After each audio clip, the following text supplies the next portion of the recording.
All right, everybody, my name is Robert Ruggeri. I'm a producer-director at Think Media Studios here in Cleveland, and for about 18 years before that, I was a freelance producer and director, primarily living in Cleveland, but I did do stints in New York and LA for those that don't think Cleveland filmmakers can do anything of note, which there are more than you realize. But I think this is proof that we do have a lot of talent here, and we bring in a lot of talent. So I love this film festival. It's one of my favorite. My mom lives in Sugar Falls, so she thinks that my only way to fame will be to actually have a film here. So these people all do have films here, so we'd like to hear from them today. Everybody has one film here this year, and we have no one's had two yet, right? This is your all first time Sugar Falls doc film. Okay, great. So I know how hard it is to make a movie. I've produced 6 now, I think. Only one doc. I just started my second doc recently. So I'd actually like to hear from all of them, find out what inspired them, what's their movie about, and what were some of the trials and tribulations it took to get the movie made, because it is a labor of love, and it has to be, because it truly is one of the hardest things to do. A million things have to line up, and you require a lot of people to be able to help you out, or else you don't stand a chance. So it really is one of the most collaborative art forms ever, and so without further ado, I'll just hand the microphone around. Everyone can introduce their film. This way, if you haven't had a chance to see it, they can let you know if there's a screening still, so that hopefully you guys get a chance before the end of the festival. So, all right, we'll start with you guys. Hello, hi everyone. I'm Nick Calori, and this is Nico Serale, and we both made Letters from the Blue. It's a film. There was a screening yesterday, and there's another one tomorrow morning. And what's the film about? It's about 3 British pen pals who are writing to 3 death row inmates in the US. And the angle of the film is to show how this letter correspondence is affecting the women outside. Okay, so the death row inmates are obviously present through their letters and their voices, because we managed to get them to voice their letters, but what the film investigates is how this affects the women outside. So yeah, that's that, and we made it together, and we're still friends. And 3 years it took, and I guess challenge is COVID was a big challenge, I guess for maybe a lot of you here as well, but actually, for those of you who managed to see the film, it sort of helps the film because we incorporated it into the story. And yeah, that's it. Been great so far, great experience, really loving the festival, so thank you. Yeah, my name is Nico. I don't have much to add except that you did move to Rome after the film, so I don't know if it did affect our relationship. You sort of moved away, but I don't know if that's a coincidence or whatever. Anyway, I'll pass the microphone on. Hello, my name's Jake. My film is called The Last Thing Lost, which played this morning over at the church. It's the life story of a Cambodian man who lived through the Khmer Rouge genocide there in the 70s and fled to the US and later returned to help rebuild the rural areas through education. We filmed it in Cambodia in early 2020, and it was a really story of seeing the worst in humanity and choosing to be a force for good. All right, I'm Rory Klein. My film is called We're Between Our Ears. It's a student film. I was at Ohio State when I made it. This is co-directed with the star of the film, Miles Curtis. It's about him. He's a Columbus musician who's been on the scene since the 90s, and this was his return to live music after the COVID pandemic. And it's more so than a story, it's more an experience of just how his life was at that time, just being able to feel his life, the music. As a musician myself, I definitely resonated with that. So, yeah. Hi everyone, my name's Sam Watkins, and I directed The Vanishing Strings of the Andes. It's a short documentary about the struggle of Ecuadorian guitar makers to preserve their dying tradition. Hi, I'm Kelley Griffith, Wolf Vision Productions. Grew up in Ohio, Akron area, Green. So I'm a local, kind of. I live in Michigan now, though, but always have the heart of it all with Ohio. Anyways, my film is Junk Genius. It's in the Ohio Story block, and it's a fun, interesting film with a guy who is literally a junk genius. He basically takes junk from scrapyards and turns it into found object art. And he's like an encyclopedia, the Google of junk and what it's worth. And I couldn't believe how he knew, like, when people throw this junk away, people don't realize it's worth a lot. But he's such an interesting character, and it was a lot of fun to make, and I was so happy to hear a lot of laughs in the screenings. It'll be screening tomorrow at the park or in here if it rains at 11:30, I believe, 11:20. So thank you. I'm Tran Calvin. You can call me Calvin. I am a fellow Midwesterner. I'm from Grand Rapids, Michigan. But my documentary is called A Clean Slate. It's a short documentary about a woman's life work helping thousands of others get their records cleaned. But she defended herself in a domestic violence situation and got a charge from that. And due to a technicality in the law, she herself can't get her record cleared. But on the background of this is that there is a bill to reform their expungement process, so hopefully she can get it someday soon. It's screened just like a couple hours ago. I hit some traffic in Lansing and I missed it by that much, but it'll be screening tomorrow again at 3 o'clock. So I would love to share that story with you guys. Hi there, my name's Imagine, and I'm the director and producer of At Your Cervix, which is a new film about medical education and the violation of patients in the name of medical education, specifically the way in which patients are often given pelvic, prostate, rectal exams while they are under anesthesia for their own health care in the name of medical education, sometimes by multiple students at a time. So we've been working across the United States to pass laws in all 50 states banning this practice, and we are currently starting our process here in Ohio. There is a bill that has been introduced. The bill is not good enough yet, so we are going to be advocating for a much stronger bill so that Ohioans are protected from that practice from happening as a state with many medical schools.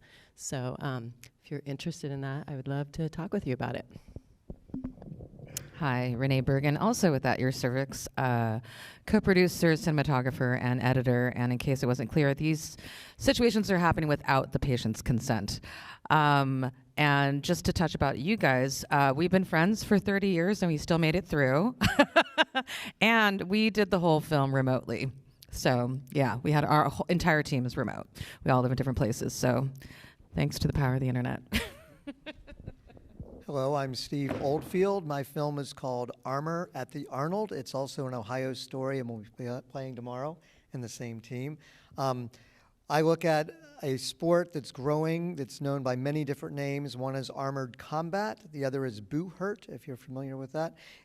Guys wear 15th century armor and knock the hell out of each other for as long as they can. It's kind of the last man standing, literally. That's how they decide the winner, is the last person standing is the winner of the event. And it used to just be for LARPers and Ren Fair kind of people, but now it's actually becoming a sport. We were at the first Arnold Classic, if any of you are familiar with that, which is Arnold Schwarzenegger's festival in Columbus. We were there when they had the first armored combat event there. So we follow 3 young men and see their journey as armored combatants. Hi, I'm Chuck Schultz, and I am the producer and director of When My Sleeping Dragon Woke, which is playing today at 3:15 at the Little Theater.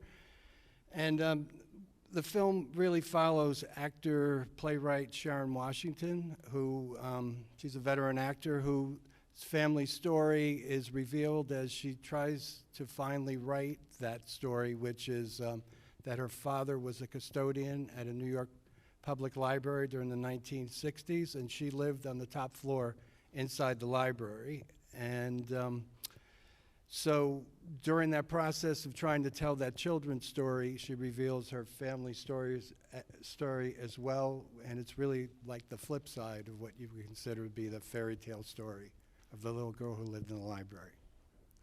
And it took about 7 years to make. Just COVID had something to do with it, right? All right, thank you. That's so cool. What I love about film, what I love about documentary is the different stories. So some people are doing this to try and invoke some kind of change, so some kind of an advocate project. Some people are inspired by a story. So my question to you guys is, it sounds like everyone kind of has a different way in. I feel like yours might still be evolving. So my question to you would be, will you still continue to follow this? And is there, you said right now that she's still fighting for this change. Feels like maybe there's a third act that's still waiting to unfold. And so that's one of the amazing things about docs is that sometimes you start off with an idea and it goes completely somewhere that you didn't expect it to. So I don't know if anyone has a specific story-related avenue into what inspired them and how did they get into meeting the person that they wanted to do a story on, and then how did that evolve? If any of you are Facebook people, we see some older people in the room that probably aren't big Instagram people. I'm still on Facebook every day of my life. If you've ever had that little thing that says, you may know this person, or this may be a good friend for you.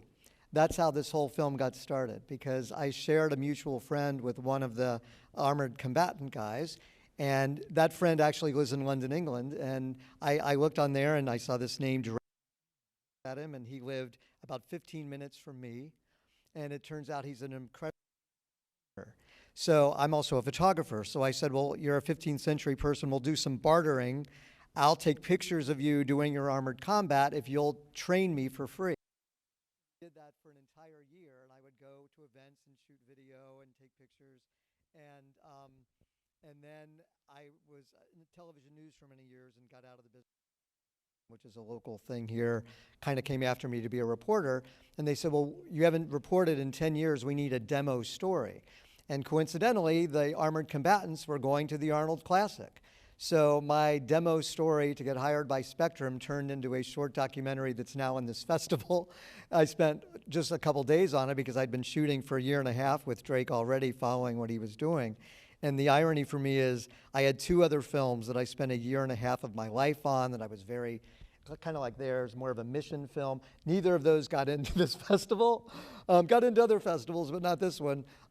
So I was thrilled that I went on Facebook and reached out to a complete stranger, and that's how I'm here today. So that's my story. I actually worked in medical education for 10 years in New York City. I worked at every major medical institution there as a gynecological teaching associate, which are people who teach in clinical settings students how to do breast and pelvic exams using our own bodies to teach. So it's a very radical, progressive way of teaching, and really the only way people can learn how to do an exam like that effectively with someone who's actually trained how to teach them. So when we started the film, we thought we were making a story about that, because we thought in and of itself that GTA work was very interesting work. It has a history. It's been around since the 70s. And then as we started to dig and found out that a lot of students were learning in this other really egregious way where they were violating patients in order to learn. They were being told to, and how hard it was for students to say no in those situations. We knew that we needed to talk about that and juxtapose those 2 ways of student learning so that people could really understand the weight and gravity of what that means for patients. So that's where that came from. My brother actually had his record expunged. He got a charge from a senior prank he did. They trumped it up really bad, and spent a day in jail before our church was able to put together a bond for him. But just a ridiculous situation. So I knew how life-changing expungement was, because today he's like the head of marketing for a furniture company in Holland. So not possible if he had to put on his application that he had a charge, right? So during the pandemic, a friend of a friend reached out to me to tell me that their friend does this work of expungement and wants to make a documentary about what she sees every day. And so I decided I'd fly to Milwaukee and see what was going on. And her idea was simply to show a story about how life-changing expungement is for her clients, the people that she was helping. But I quickly realized that it's really her story that I thought was most compelling. And I was able to put together a sizzle reel from the media that I got from that trip, and kept holding on to that until I could find an organization that could support that film. And I found the Moving Picture Institute, which is an organization I've been kind of connected with since high school, actually. And they were really interested in it because it talks about how the life-changing this restriction on people's freedom is, and that's been a big part of their mission. So pitched it to them, went through a documentary workshop with them, and then fortunately they greenlit it, and we shot it back in June 2022. I got it edited down, and we made it. And honestly, I didn't have too many problems with it as a struggle. I think everybody else might have a lot more struggles making the documentaries than I did, but I felt pretty good about it the entire time, and I'm proud of where it came, you know. I have a pretty funny story with mine of Junk Genius. So my brother, it was a winter storm, and my brother, he had to get a snowblower. I always say plower, a snowblower. And he went to Damon because Damon also fixes things up, the Junk Genius, and sells it on Facebook. So after he called me up and he goes, "Kel, man, you got to check this place out. Like, this guy's crazy. Like, he's got his whole shop. You got to check it out." And, you know, he knows I'm always looking for really interesting characters and interesting stories. So I was like, yeah. So next time I came to visit my parents, I set up a shoot with him and did an interview. And the moment I walked into that shop, I was like, okay, yeah, this is definitely something. And then I started talking to him, and I was like, wow, this is going to be really cool. And so I had a couple shoots with him, and we had so much fun. And I think the fun comes out in the film. And there's actually more to the story because he's in the process of trying to get a building now to do basically a vintage shop in the Akron area. So there could be a continuation. Wow. So it was really interesting the way my film came about, in that I had read an article online about these guitar makers in the mountains of Ecuador, and there wasn't really a lot of information on it. It was sort of a blurry picture and stuff. And I'd done some research online. I couldn't find anything on it. But this article had just sparked my curiosity, and I was fascinated to find out more about, you know, where they'd come from and, you know, what exactly they were doing right now. And so I managed to get in contact with a local guide in the area, and this guide had some contacts who knew someone else, who knew someone else, who knew someone else, who eventually said to me, yes, we can help you get in contact with these guitar makers. And when you consider that I'm based in southern Spain and they're based in Ecuador, and this is halfway around the world, that you're trying to organize crew and production and get in contact with these people, it's a real challenge to get it there.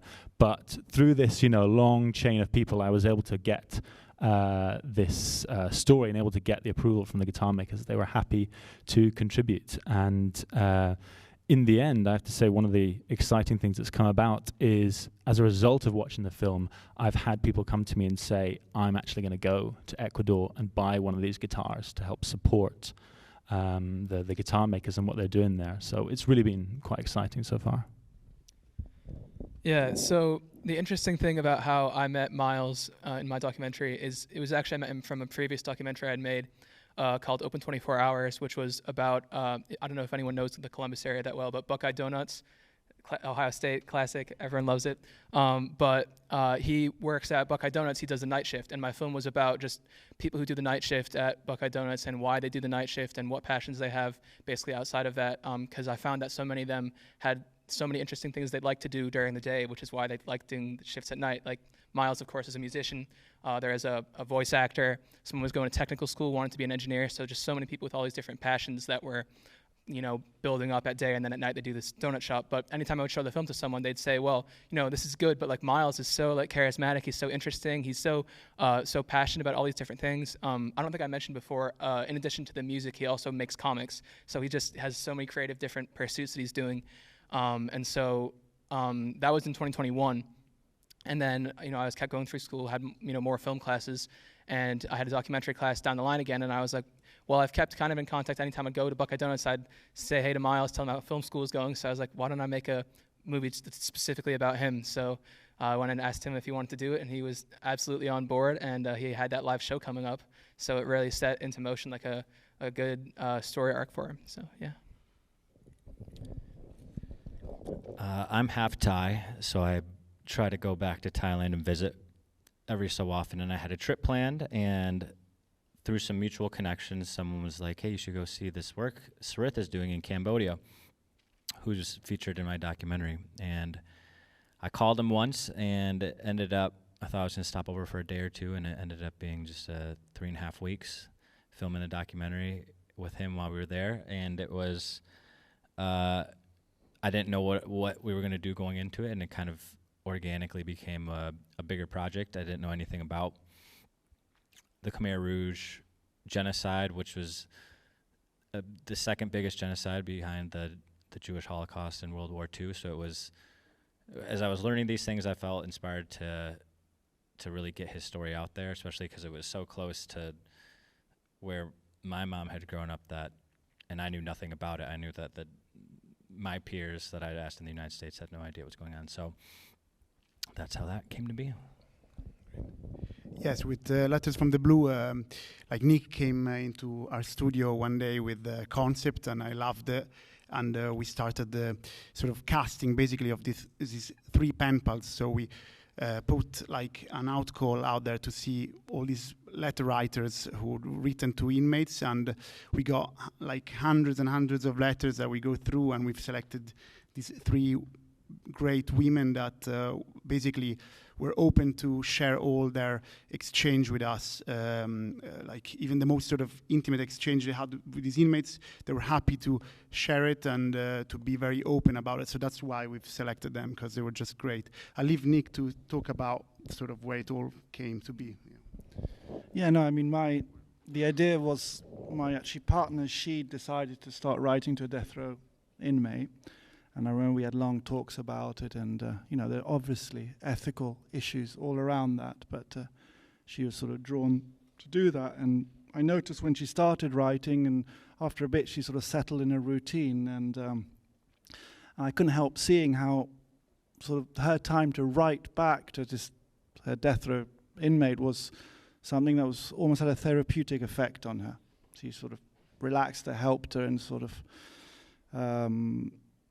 definitely had beneficial effects, and I thought that was really interesting. And that sort of further down the line sort of feels it sort of put some light on this idea how I guess we all try to a degree to sort of order the world we live in, I guess, and and divide into right or wrong, and we all need to do that, I guess. And so what do you do when you've got someone on death row, and if they are on death row, they've done something pretty serious, but then they are genuinely helping someone outside with this letter exchange.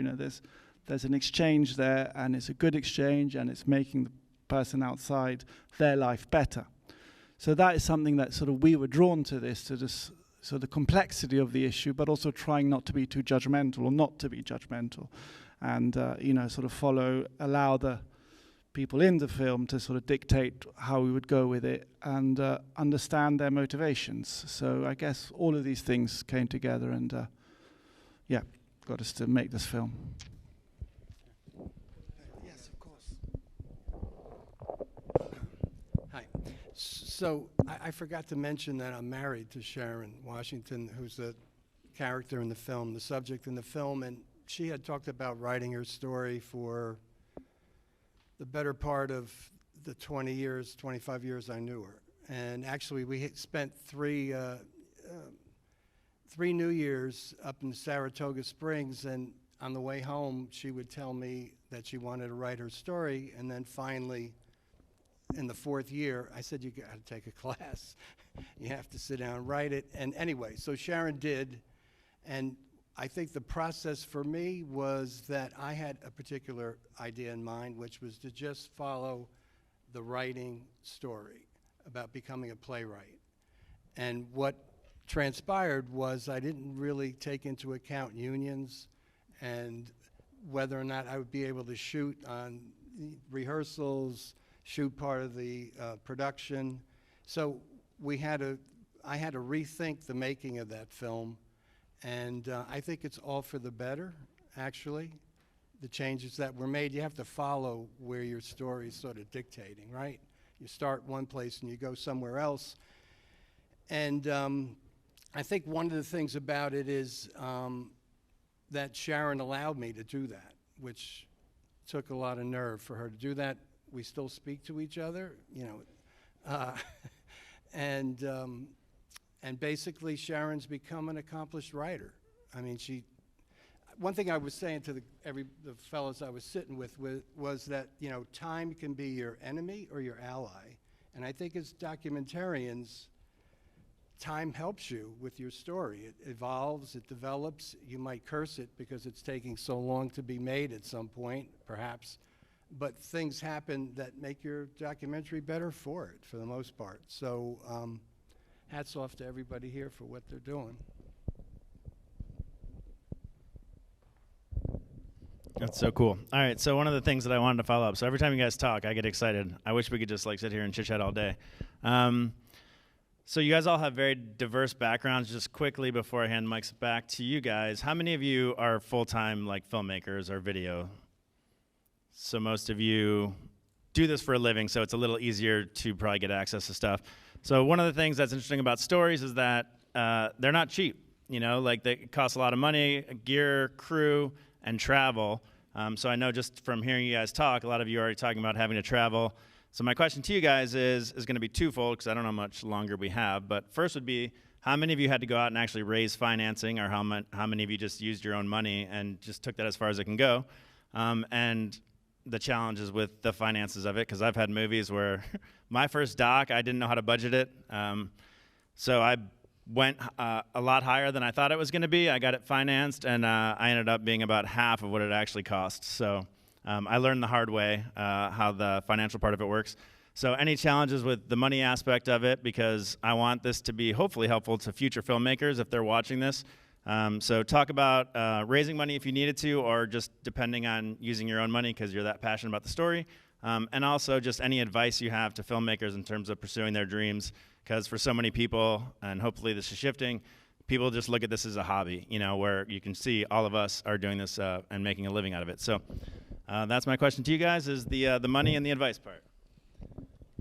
So, I mean, for us, yeah, we got a little bit of funding, but definitely not enough. And sort of as the project progressed and became more and more personal, we financed it ourselves, basically. And yeah, I mean, we always say, we were talking about this exactly this before, how in a way, one of the only advantages of being an independent filmmaker is you do have time as well to think things through, and you let things linger and allow the truth to naturally, organically emerge. And that is, you often don't get that, in a sort of in a more structured environment. So I guess that's one of the benefits. But yeah, I mean, my advice is really, it's hard. It's hard, and you need to follow it through. So you really need to make sure you're absolutely in love with the idea at the beginning, because that's going to be your fuel to keep you going, I guess. Yeah, I think one of the tricks of getting your film funded is that it takes ages before you get the funding across. And with documentary, you often don't have, time can be your ally, but sometimes things happen now and you have to sort of go out and film them. And so I found that process very difficult to sort of get things funded. We often arrived as kind of finalists to a fund, etc., but then it didn't go through, and so basically, luckily, we managed to fund it in mostly ourselves, and that was great. But it's always a struggle. But yeah, my advice is mostly like an advice that I have also for myself is that generally as a filmmaker, you tend to do all sorts of other jobs, edit quite corporate jobs and things to sort of make ends meet, but sort of never lose your ambition and your vision to do what you want to do, to be a documentarist, a filmmaker, and sort of never compromise that in a way. Keep working on other things, but try all the time to keep that sort of ambition going. I think that's my advice. Yeah, I've very little to no valuable advice regarding finances for anybody, so I'd love to hear the rest of the panel. I got lucky with mine. The production company I was working for at the time funded the production of it, so getting permits and flights and hotels. And then we did post-production. Me and another editor split it, and we both just did it, so there was no money spent in post besides a very small amount for a colorist and audio. But as these two mentioned, I think most of the people in this field are in it because you care about the stories that you're telling. You believe that they should be heard, so you're passionate about it, and you get it done. And I think there's many different ways to do that. There's funds, there's grants, there's independent donors, and it's part of, this is my first film, so part of going out on this is to learn from other people about how to get it done in a way that's sustainable, because I'm working on some more right now and kind of self-funding them. But that's obviously a stopgap to get it done in the interim, but for a long term, I don't want to pay for them in the future. You know, I care about them, I want to do them, but trying to figure out. So maybe these people have more to say. Yeah, I'll just briefly add, obviously, since I was a film student, the benefit of making films as a student is that the school has equipment that they give you that you don't need to pay for because they already have it. So that was definitely helpful. And then, beyond that, I didn't have a crew or anything that I was paying. I mean, I had my brother is doing the boom mic in the audience there, Sage, which was helpful, but we didn't even end up using the boom mic audio because I had a mic on top of the camera that was actually the audio was just better, so we used that. But still, thank you, Sage. So yeah, I mean, just like being a student, if you know someone who's interested in film wants to be a student, and I guess I was going to say he would be like going young, but you can go back to school at any time. So someone who wants to be a film student, like it absolutely is like a viable thing to do. Like I was a film student and now I have a film in a festival. So it's like, it's not like it's, people like to kind of, some people view like humanities degrees negatively, but obviously it's not a waste of time, so. I think if you can get someone else to pay for it, get someone else to pay for it. However, I didn't do that. I self-funded mine because this is my first one. And I'm really lucky in that I worked as a full-time video editor in London for a number of years. So I've been working in production companies and I have a little bit of an idea of budgets and stuff. And so I was able to get creative with that. And I think my advice for filmmakers would be just figure out where it's worth to spend money, whether it's your own money or someone else's money. Because in my case, the majority of the money to me went on travel. So going to the place so I could actually film this exotic story that was going to be really, really interesting. It was just me editing it for months and months unpaid. It was me doing all of the pre-production, all of the research, getting the crew together. And I did pay for a crew on this one because one, I was filming and recording in my second language, Spanish, which is quite a challenge. And furthermore, the crew that I could get was a cameraman who spoke English and the sound man who spoke Spanish. So it was already quite a challenge with that. But I think what's really interesting to me about the budget is trying to say, what are you trying to get out of this film as well in the end? And I was always trying to get it into as many festivals as possible. And so, for instance, even though this is a Spanish language film, it has English subtitles, and it's being accepted into American film festivals because to Americans and to people in the UK as well, where it's also been accepted, I think that's more interesting because it's exotic. It's about somewhere that you've never been before. Likewise, if you're in South America, you might want to go to the West, to America and the UK and make a film there. And I think that creativity and just saying where is it really worth to spend the money and where will you get the result is really important. And we've been really lucky that it's been accepted into 7 film festivals now, and we've even got a couple of distributors on board as well. So yeah, really, really pleased about that. Great job. So my background, when I got out of college, I went straight to New York City and got a job at MTV. And I don't know if you guys know, MTV, you got to get scrappy. Even though it was a corporation, they wanted you to just do everything. So I learned how to do everything. I learned how to edit. I learned how to shoot. I traveled all over for their documentary series, True Life, and really figured out a way to do things very scrappy. So Junk Genius is a one-woman band. not a one-man band, a one-woman band, and I'm really proud of that. So as far as the funding, I self-fund a lot of my projects, but I also, and I would give this advice, is being versatile. Don't pigeonhole yourself into one position. I don't like labels. So if maybe there's a job that is a casting or a job that's podcasting, I'm doing a lot of podcasts now, just getting these freelance things to help things afloat, but also building a company. And what I really want to do, and what I've really been trying to do, is get the funding figured out and get the distribution figured out. But the problem with that is the funders want an ROI. They want a return on the investment. And it's very hard to predict what film is going to do good, So I would just say, I'm really putting my time and energy these days into indie projects that I believe in, that speak to me, and different mediums like podcasting, short films. I even pitch a lot of TV stuff for sizzles. That Junk Genius was actually started off as a TV sizzle. But anyways, I guess what I'm trying to say here is I really hope that as the filmmaker communities that we can figure out new ways to get these amazing independent films out there, get them funded, and get distribution on there. And I really, I see an opportunity with the shorts, and I really wish there were more places that distribute these shorts, because so many of them are such great stories, and you have this new generation that their attention span is very short.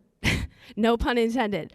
But so I think the future of films and stuff like that, I think we do need to focus on distribution for short films, because that's what the new generation's going to want. You got to feed the monster, So, but yeah, I wish everybody, I think that you have to have passion for this, and you have to keep on going if you want to do it for full time for your job.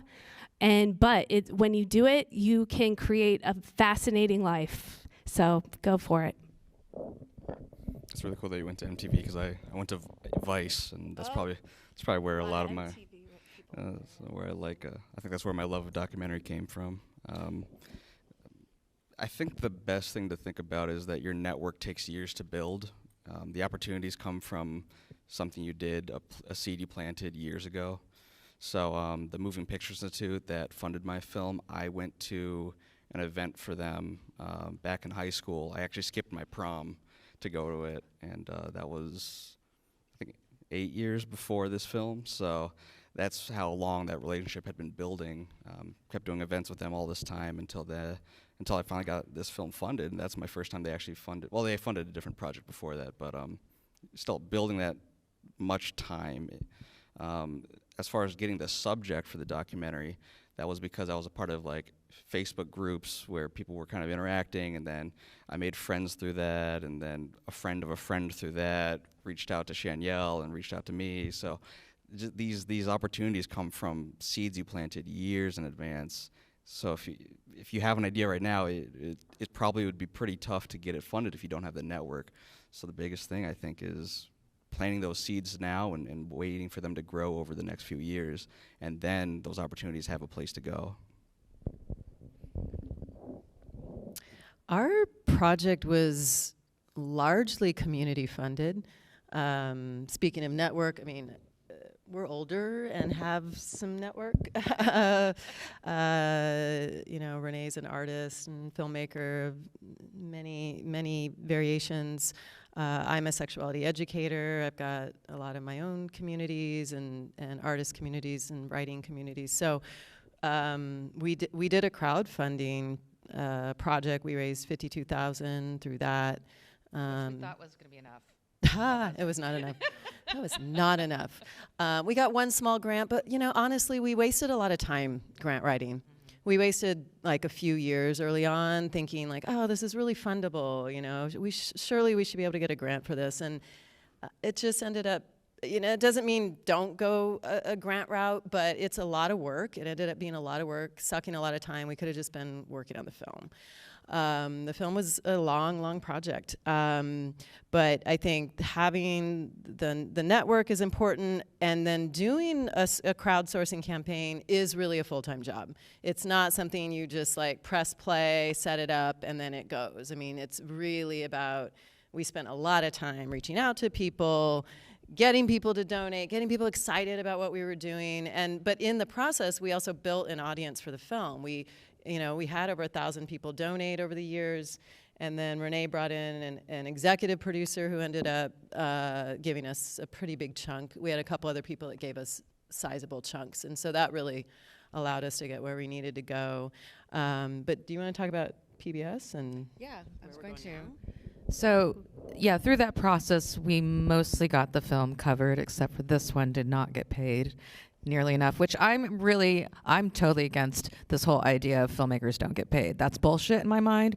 This is our living. We deserve to get paid. I'm a full-time filmmaker, so I'm constantly having to fight for the value and worth of my time. And as filmmakers, we deserve to get paid. And I'm not shaming any of you by any means. It's just unfortunate that in this society it is this challenging for us as the filmmakers to make a living doing this, unless we're willing to like have a second job, or maybe you have a spouse that, or a partner that can like support your livelihood while you are doing this hobby, as they say. So I really believe that this is a profession that should be more respected and paid for. So anyway, yeah, so the film is mostly paid, but now we're doing distribution. We're doing a lot of work on that, and now our time is not being paid for. However, we did get accepted to PBS next year, so that's very exciting. And through that process, we are going to be looking for what's called underwriters, sponsors, who will have that little 15-second blurb, like, this show is brought to you by so-and-so. And when we find those, that will help support the recut of the film, that will help support us and our time. And we are still constantly having conversations with people and foundations. Like, we would love to show the film to a lot of nonprofits that can't afford to purchase the film. So we're looking for foundations to cover that. There's a lot of corporations that would like to do good in this world. So we're kind of looking around that route, like looking at who supports what, doing what's called reverse research, who's supporting other things that are along our cause, and then reaching out to those corporations to see if they would like to donate to us or sponsor us, in exchange, a partnership of some sort. So those are like kind of the networks or the avenues that we're going right now.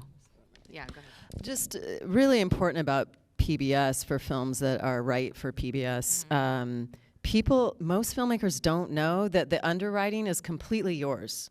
So the process is yours, and it's some work, but when you find the right underwriters, you get to put whatever price tag you want on those underwriting spots, and all of the money goes to the filmmaker. It doesn't go through PBS. They don't interfere with that process at all.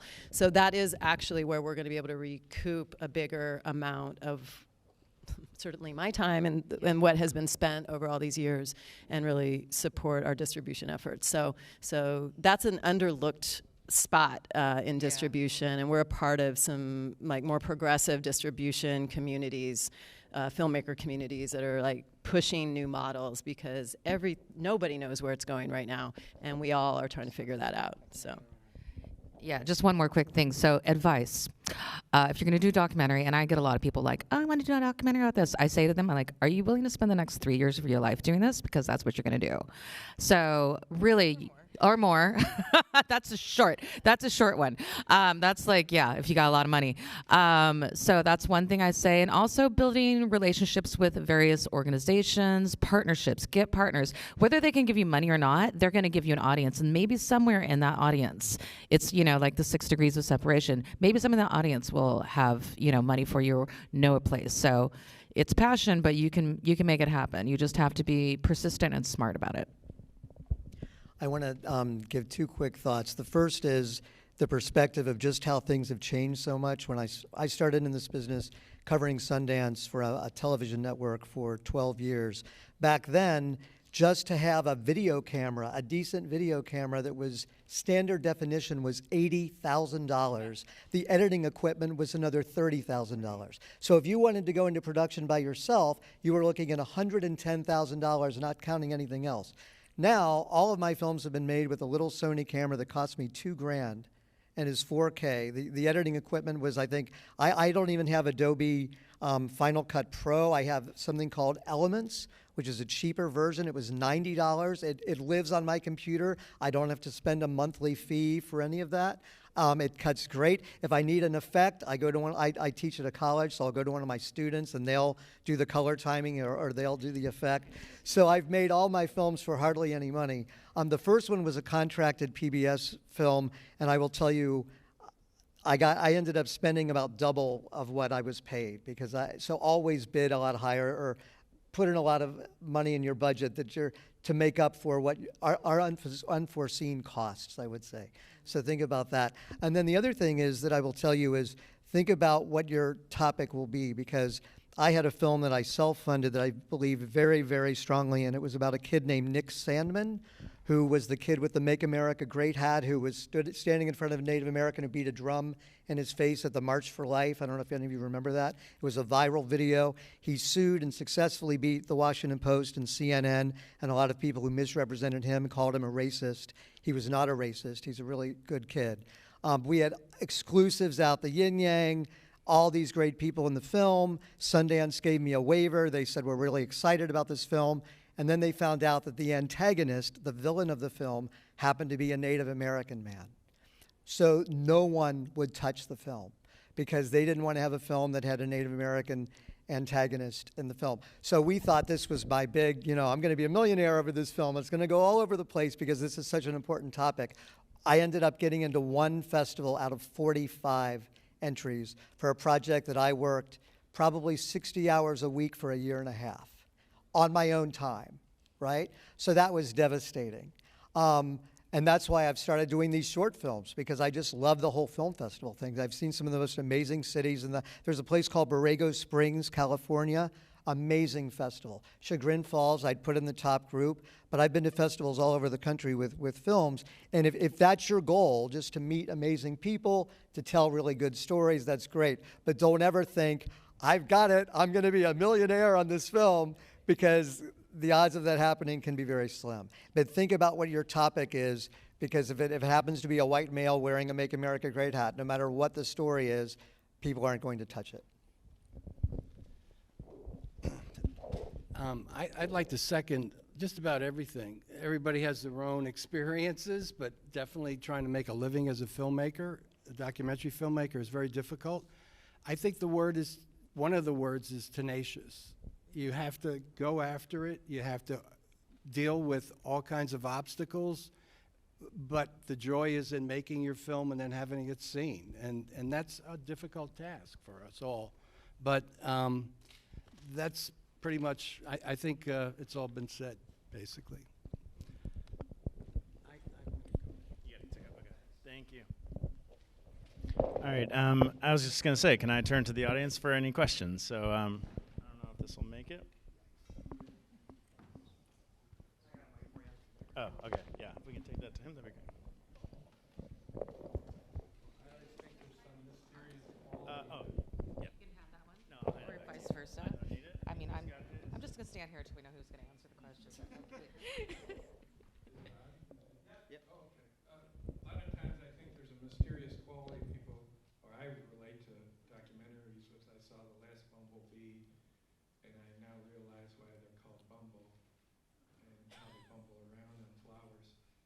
And I saw the Letters movie, and I could relate to that woman recording, talking to her doctor, because I went through that a little bit too, and really sticking up for yourself in the office, trying to get a point across. And then I saw the Expunge movie, and there's something that happened at work, and I'm at liberty to talk about it, but a woman, she was really good there, and then she just kind of disappeared. And, I kind of found out why, but it was really a shame, because she was really a good woman. But I was going to ask you, in the Letters movie, you had that one scene at the end where you superimposed those, that's the only thing you did in the film with special effects. The lights. And, because I observed you two when that was playing, and I saw you were really observing the crowd, how they would react to that. And there was kind of a comment she made earlier in the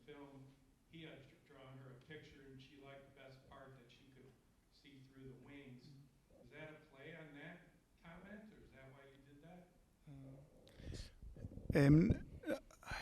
No, I think the lights there were basically we wanted to really give the letters sort of, because it's a film about letter writing really, and you know, letter writing is often not the most cinematic thing you can have in films, and we wanted to give it was more about, the lights were more about because the inmate was talking about how he wanted the letter to have a techno music in the background. Like, we wanted to represent how the techno music kind of basically started pumping in the film, because we wanted to give the letter basically a voice. So like as if the letter was invading the space of this lady's living room, quite visual in a way. And we thought that was a good idea. No?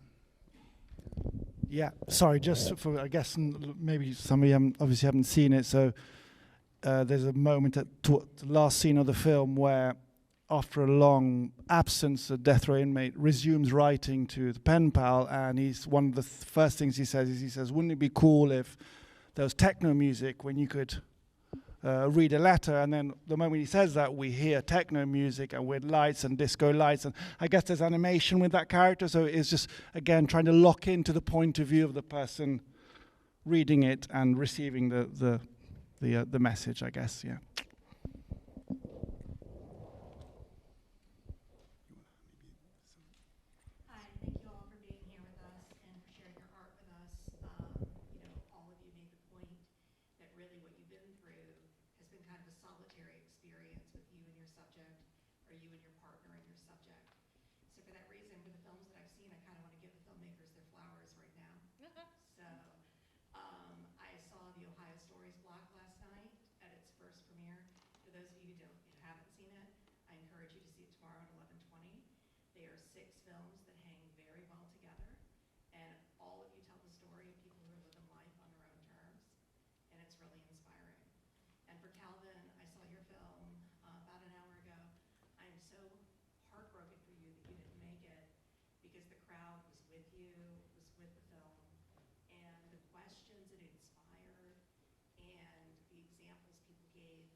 That's the reward. Seriously, thank you.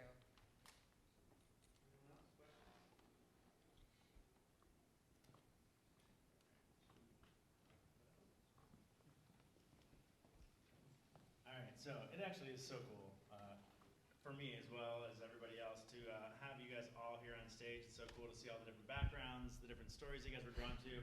It's truly what I love about film. It is a challenge. It's a constant challenge. Like, I think that's something that we'll never get over, but I think that's what separates people that sit on stages and get to talk about their films from people that just talk about wanting to make films. So kudos to these guys. It's so cool to have such a diverse group, to have them all right here in Chagrin Falls, which I think is one of the most beautiful cities in the world. I've actually filmed a couple of different scenes from movies.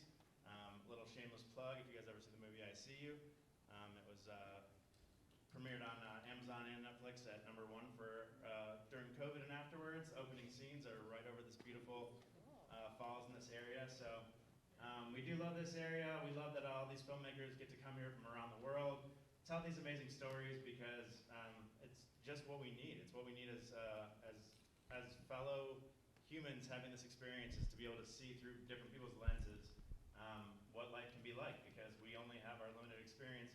It really opens up people and expands consciousness, which is the ultimate goal. So kudos to all you guys. I think it's amazing. The last thing I just like to leave with is is there a way just to say like where we can see your film? I know obviously after their screening, like I don't know if these will all stream. If they will, if you guys can talk about that so that anyone watching this who didn't get to come here can find out how to see your guys' amazing film. So. Yeah, Letters from the Blue will be streaming at the end of this festival, so yeah, please watch it. Two microphones. There's somewhere else too. So like obviously we want to plug the film festival, and it's awesome if they stream these. But if there's another place where the film is actually now running. This was the very beginning of its run in festival. So we're kind of waiting to hear from other festivals. So we don't really know where it's gonna go. We hopefully all around the world. So, yeah, you can stream mine as well as part of the festival, and we're at the tail end of our festival run, so we're looking at a few different distribution options, but don't have anything figured out yet. Yeah, I do think I forgot to mention in the total beginning that my film is going to be at the Student Shorts thing at 4 o'clock in this building today, so that's one place you can see it. And then this is also the beginning of my festival run, basically. So I don't know what's going to happen next, but at the very least it'll be on Vimeo eventually. So yeah. So my film, The Vanishing Strings of the Andes, is going to be available tomorrow at the Valley Arts Center at 2 p.m. It's also available to stream on the CDFF website. We've also got it on discovered.tv, not Discovery, but discovered.tv. And yeah, I think that's it. It's also in Boston, but I would imagine most of you will be here. It's all in Boston. So Junk Genius is going to be playing tomorrow at the park or in here at 11 o'clock with the Ohio Story blocks. There is a shorter version of that on Free Documentary. It's a network on YouTube that I'm testing out.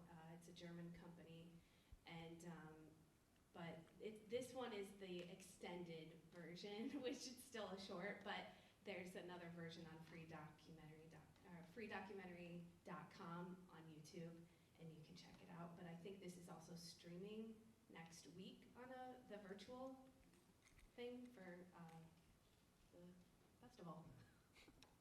I'm fortunate to have a partner in the Moving Pictures Institute, and their goal as a nonprofit is to have an impact. So even though we premiered in August and we have a year festival running to do, their goal is to make it seen by everybody. So it will be available at least on their own. They have a collection of the films that they've supported that they make public. But we're trying to get this screened in state capitals all across the country. Some states don't even have expungement like as an available law. We just screen in Florida where that's not a possibility if you've been convicted of anything.